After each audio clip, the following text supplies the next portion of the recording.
So you're a young drama teacher. You come from a small school with a small budget. The student skill level is small. Your venue is small. Your community's arts knowledge is small. But your principal's expectation of your budget is big! Can you do Les Mis? No, Mrs. Principal, we cannot. But what can we do with $250, 13 kids that have never acted before, and a venue that can only be described as a cafegimatorium?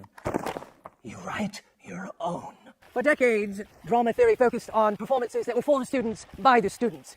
The problem is that inexperienced storytellers produce plays that are not quite aesthetic. Also, let's just be honest, teachers that think they're Shakespeare can just be awful. My first plays stink. But after 32 scripts and a ton of research, I got better. I used autoethnography, which is like Gorillas in the Mist with Diane Fossey, except for I was Diane Fossey, and the gorillas were also me.